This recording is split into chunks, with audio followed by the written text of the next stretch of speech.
acá la tenemos a la Eva.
Primero les aclaro que no es muy fácil hablar porque hubo cosas muy duras y que están involucrados compañeros que hoy no están.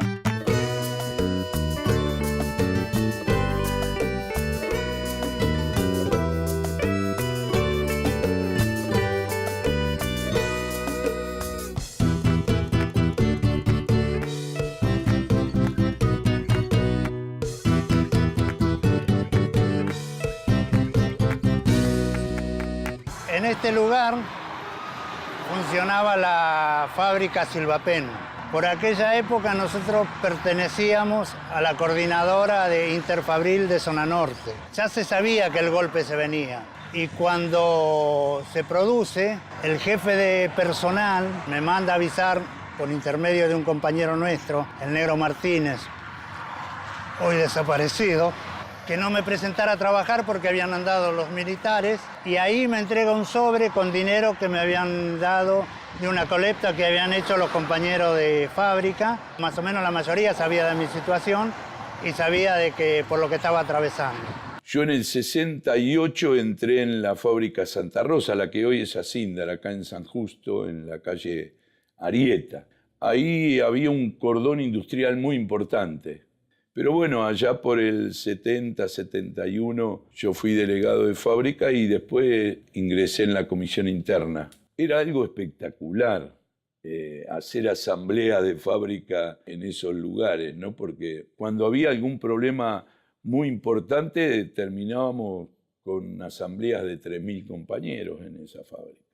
Y bueno, lamentablemente, después de trabajar mucho y de organizar mucho en esa fábrica, con los compañeros desde el punto de vista gremial y político, llegó el 76, la noche, vamos a decir, ¿no? Se comunica a la población que a partir de la fecha el país se encuentra bajo el control operacional de la Junta Militar. Hay un antes y un después a partir de la dictadura cívico-militar. Lo que quiso fue implementar un modelo económico distinto al que venía implementándose hasta ese momento, un modelo donde la cuestión financiera estaba en el centro de la escena, donde la actividad productiva pasaba a un segundo plano. Se aplicó a sangre y fuego a partir de muchísimas medidas que tienen que ver con coartar el poder del conjunto de los trabajadores, la intervención de la CGT, el fin del derecho a huelga, el fin o la eliminación del fuero sindical en la existencia de la legislación argentina, la intervención de tantos sindicatos, orientada particularmente a lo que había sido el centro del poder de los trabajadores, que eran las comisiones internas. El 23 de marzo, 11:20 de la noche, yo vivía en Ciudad Evita, en la casa de mi ex suegra. Yo me incorporé y fui a la puerta de adelante del comedor, y la verdad que vi un montón que venían. Pará. Esta es la casa. Turco, atrás del árbol. Chino, en la esquina. Vos, al techo. Y creo que mi reacción fue instantánea y salí por la puerta del lado que da a la cocina, al lavadero. Salté por ese lado, me fui a la casa al lado, Se escucharon mucho ruido, bueno, el ruido de las puertas de los coches, todo lo demás. Yo no estaba viendo qué estaba pasando. Después de un tiempo se fueron. Y me fui a Aldo Bonzi a buscar a un compañero mío de fábrica, el gallego Antelo. Me llevó a la fábrica y me quedé. Pasaron unos días y después ya habían empezado a entrar a la fábrica, ¿no? A buscar compañeros que eran delegados, que eran militantes. Entonces me fui. Las comisiones internas habían sido el núcleo básico de funcionamiento del movimiento obrero, que debatían no solo la política y lo que se discutía en la fábrica y algunas cuestiones vinculadas a lo material, particularmente de su fábrica, sino la política de la clase obrera en su conjunto. La única forma que tenía la dictadura cívico-militar de lograr bajar esa participación de los trabajadores en la torta del ingreso del 50% a lo que significó luego de la dictadura militar más o menos el 30%, era romper con esas comisiones internas y perseguir a los que habían participado activamente en esas comisiones internas. El 25 desaparece Luis, desaparece otro compañero, Carlos Souto, en esos días, y empiezan las ausencias y la incomunicación entre nosotros, ¿no? Hubo vecinos que fueron y se presentaron porque le habían venido a allanar la casa. Fueron, se presentaron en la comisaría y le mostraron una lista donde estaban toda la gente que buscaban y en esa lista figuraba mi apellido, mi nombre. Esa situación a mí me salva la vida. Hizo posible de que yo supiera de lo que estaba pasando y los riesgos, dimensionara los riesgos que se corrían. Con mi mujer embarazada nos vamos a vivir a la localidad de Pilar. Cada vez que yo viajaba a trabajar, iba y volvía, estaban las pinzas en Panamericana, donde te paraba el ejército, te hacía bajar, te pedía la documentación. Y yo llevaba la comida y 2 por 3 me tiraban la olla con comida. Una prepotencia que lo que trataba de hacer era quebrarnos la voluntad, ¿no? Quebrarnos como ciudadanos y aterrorizarnos. A ver, ustedes ahí, abajo.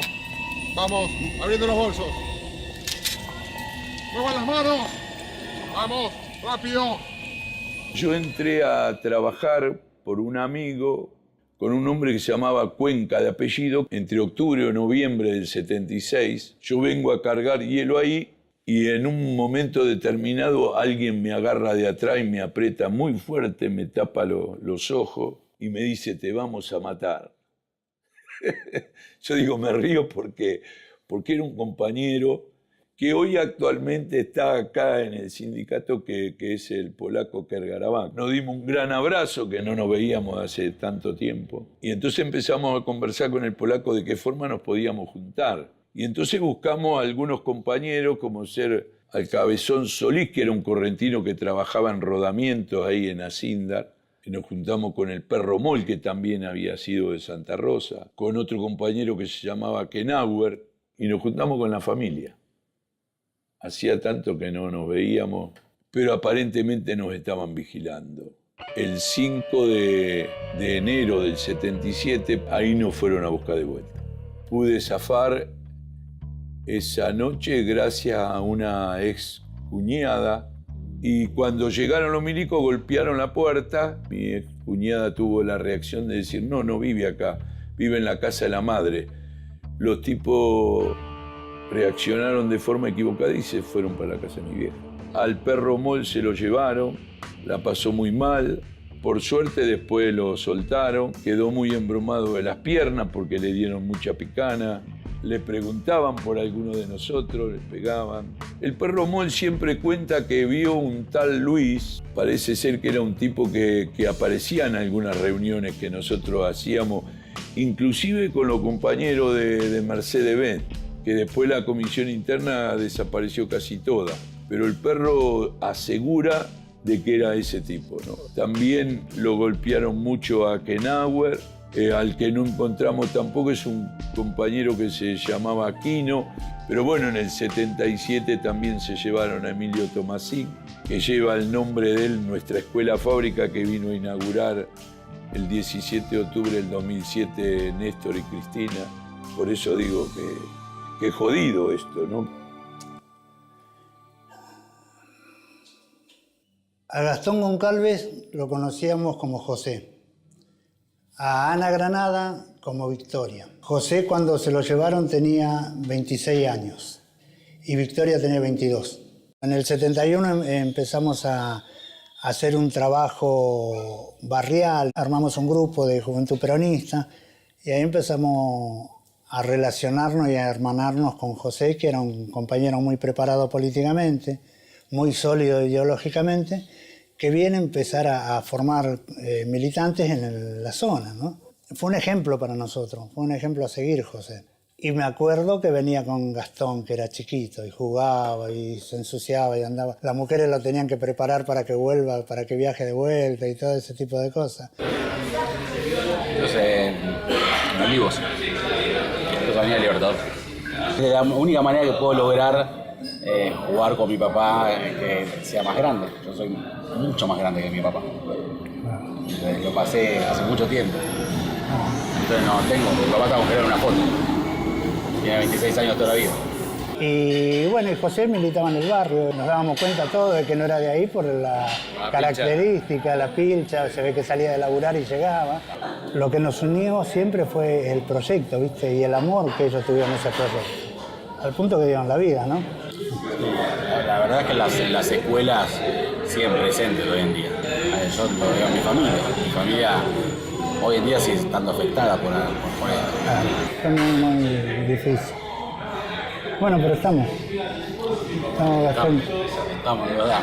Era un momento muy intenso porque éramos felices haciendo eso. Porque teníamos todos los sueños plenos, porque no sabíamos que nos iba a costar tanto. Y para José y para los otros compañeros, guardamos el mejor de los recuerdos.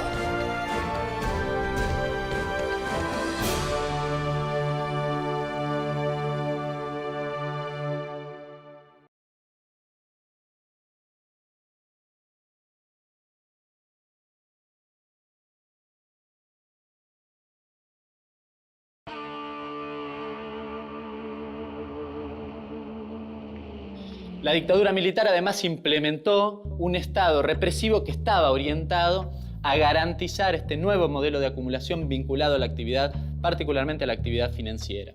Cuando asume Martínez de Oz al frente del Ministerio de Economía, una de las primeras medidas que lleva adelante es el congelamiento de los salarios y la posibilidad, la liberación de los precios, lo que significa en los siguientes 90 días que el salario real de los trabajadores cayera entre un 30 y un 40% y que la participación, y esto quizás es lo más significativo, de los asalariados en el conjunto de lo que produce un país, del PBI, cayera aproximadamente 15%. Fue un claro proceso de desindustrialización y de reestructuración regresiva de la economía a partir de un funcionamiento orientado a generar endeudamiento externo, valorización y fuga de capitales. Cuando uno observa también indicadores que tienen que ver con la deuda externa y con la fuga de capitales, observa números llamativamente similares porque tienen detrás este proceso. Se abre, señores, un nuevo capítulo en la historia económica argentina. Hemos dado vuelta una hoja del intervencionismo estatizante y agobiante de la actividad económica para dar paso a la liberación de las fuerzas productivas. Algunos consideran que a partir de la política represiva los trabajadores menguaron en su actividad sindical. Hay nuevas investigaciones que muestran que esto no ha sido así, que evidentemente lo que ha pasado es a otro estadio, a otro tipo de resistencia. Uno lo observa en el conjunto de las actividades de la resistencia obrera a lo largo de toda la dictadura militar. Había compañeros que murieron en la tortura. También teníamos la responsabilidad, el compromiso de no defraudar a esos compañeros que habían soñado un proyecto junto con nosotros. Pensábamos que sí se podía hacer un cambio de estructura donde la justicia fuera algo palpable. Vivir así, en esa situación, era muy difícil porque teníamos los mayores de los cuidados.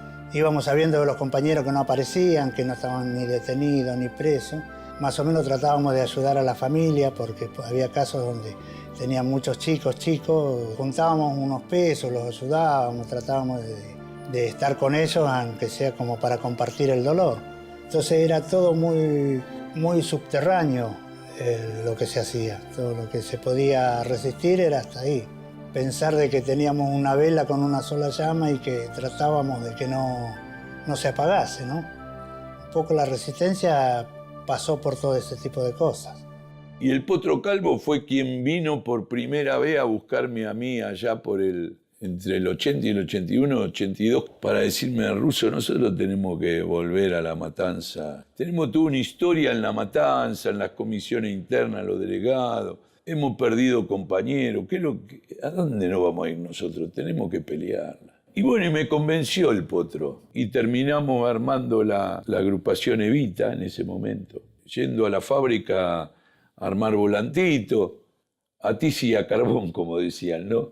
Y en esa época fue lo más fuerte, porque yo me acuerdo que cuando fue lo de Malvinas, previo a lo de Malvinas vino lo de la movilización que yo estuve. Estaba Baldini, Lorenzo, que fue esa movilización espectacular. Y ganamos muy bien, y a partir del 84, bueno, no es fácil venir de una fábrica o venir de esta historia que les he contado, entrar en un sindicato y pensar: ¿y ahora me queda toda la responsabilidad para modificar todas aquellas cosas que nosotros habíamos criticado? ¿Y qué fue lo primero que hicimos?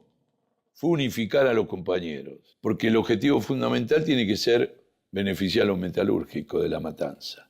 Ese es el trabajo que nos dedicamos a hacer.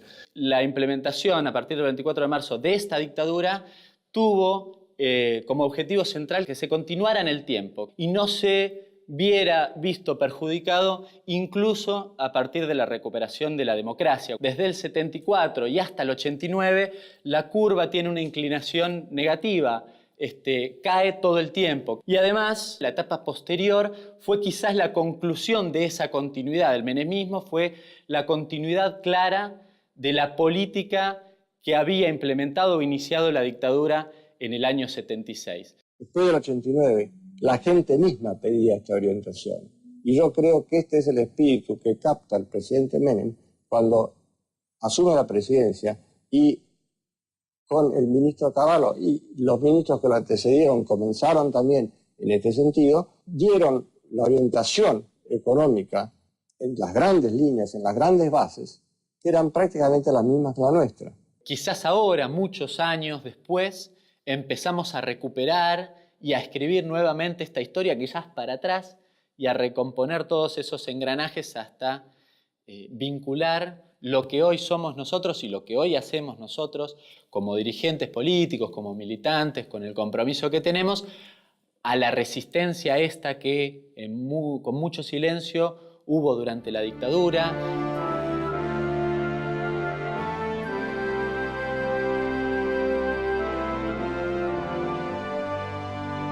A fines del 75 ya habían empezado las desapariciones, o las apariciones, mejor dicho, de compañeros fusilados. Pero sabíamos que después del golpe se iba a poner mucho más difícil. La represión en la zona la manejaba Luis Patti, que era por ese entonces jefe de calle. Y había hecho el trabajo de inteligencia durante mucho tiempo y conocía los movimientos de la mayoría de nuestros compañeros. Cuando llega el momento del golpe tenía la impunidad total de hacer lo que quisiese en la zona. No nos creían cuando decíamos que nosotros lo íbamos a sentar en el banquillo de los acusados. Lo hicimos, entonces recién ahora es como que se empieza a descomprimir. Ese monstruo que fue para nosotros nos cobró tantas vidas de compañeros, ¿no? El cartel que hicimos cuando se largó es este. Lo pegamos por todo Escobar. El 27 de septiembre empezó en José León Suárez el juicio. Y logramos de que después de mucho tiempo le dieran perpetua en cárcel común. Otro represor más a perpetua y a cárcel común, por asesino, torturador, secuestrador. Todo esto fue Luis Abelardo Patti, mientras revestía como subcomisario de Escobar. Hoy, con su condena, los hijos de sus víctimas comienzan otra vida. En el momento donde se lee la sentencia, que fue un momento histórico, ¿no? Me acordé de todos mis compañeros, de la mamá del negro. Me acordé Olguita fue una de las pocas madres de acá que luchó en forma inclaudicable, ¿no es cierto? Y no llegó al juicio. La jueza lee la sentencia y ahí nosotros empezamos a dimensionar que sí que se podía, que la justicia sí había cambiado, que el esfuerzo no había sido en vano y que podemos retomar las banderas de los sueños y las utopías. Nosotros hoy entregamos guardapolvo, útiles, mochila, zapatilla a los chicos, ¿no? Ese tema lo hemos aprendido de lo que era la Fundación Eva Perón, pues se trabajaba mucho en lo social como se está trabajando hoy, ¿no? ¿Quién iba a imaginar que le iban a entregar una notebook a los chicos en la escuela? Vayan a filmar la cara de los chicos cuando le entregan esa notebook. Es una cosa impactante. Es lo mismo que cuando nosotros ahora en el Centro Cultural nuestro, ese teatro que hicimos con el aporte de los metalúrgicos, está abierto a la sociedad. Además de traer los chicos de los metalúrgicos, le damos la posibilidad a chicos de los barrios que nunca conocieron un teatro. Y los traemos a que disfruten de un teatro ahí. No saben lo que es hermoso eso. Además trabajando permanentemente con la sociedad, no cerrando, nada más que al gremio. La primera o la segunda reunión, estando en el Secretariado Nacional de la UOM, fuimos a visitar a Néstor, que ya era presidente de la Nación. Ahí le dije a Néstor, tengo ganas de hacer una escuela fábrica, porque en la Argentina tuvimos 278 escuelas fábricas. Y después del 55, una a una, fueron desapareciendo. Y Néstor le dijo a Tomada, presta atención lo que dice el ruso. Así que después yo hablé con Carlito Tomada, fuimos armando la idea, todo esto de la escuela fábrica, y la idea esta de poder ponerle el nombre de Emilio Tomasín. Comenzamos con 50, 60 alumnos para capacitar. Y hoy estamos con el orgullo de tener entre 2.400 y 2.500 alumnos en todos los cursos de capacitación de forma cuatrimestral, ¿no? Hoy Néstor es el reflejo de lo que éramos nosotros, más allá de su capacidad, su inteligencia, el manejo estratégico, todo lo que quieran, era la pasión que nos ha modificado la vida a todos. Y fundamentalmente, diría yo a los trabajadores, ¿no? Que nosotros nos hemos vuelto a sentir dignos de vivir en este país. A través del tiempo fuimos militando desde otro lugar, desde otra manera. Colaboramos con la Central de Trabajadores Argentinos, la CTA, tenemos un local. Colaboramos con lo que es la Comisión Campo de Mayo, que es la que se encarga de llevar adelante causas contra los torturadores de Campo de Mayo. Hago un trabajo de soporte de las adicciones en la cárcel de Campana, donde vamos a hacer charlas de recuperación de las adicciones de muchos chicos que están presos. Tratamos de llevar una palabra de aliento, de que se vayan preparando para cuando salgan. Ese tipo de cosas hacemos, que es lo menos que podemos hacer porque nuestros compañeros dieron la vida para que nosotros podamos seguir construyendo esto.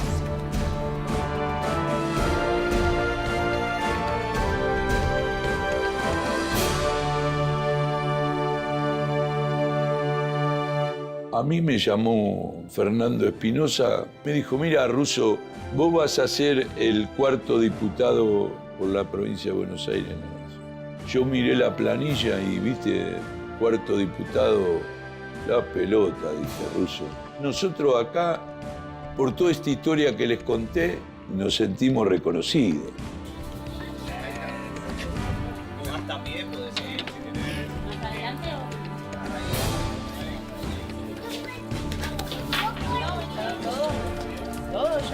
Sí. Miramos todo ahí. Ya, ahí está. No me importa nada. No voté a Cristina. No voté a nosotros.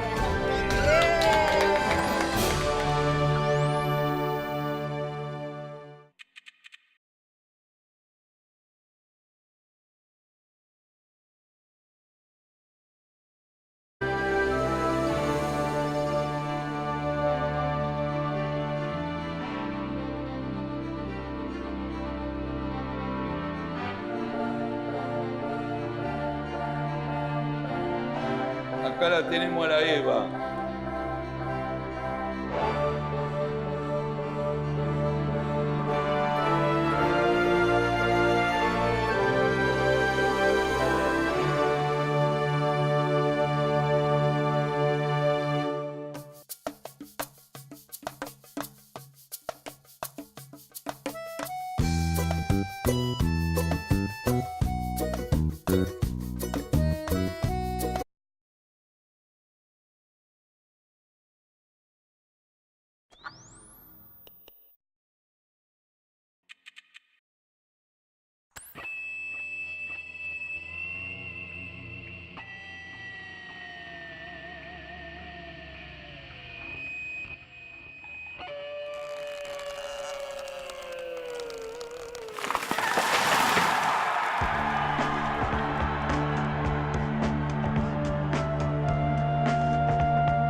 Primero les aclaro que no es muy fácil hablar porque hubo cosas muy duras y que están involucrados compañeros que hoy no están.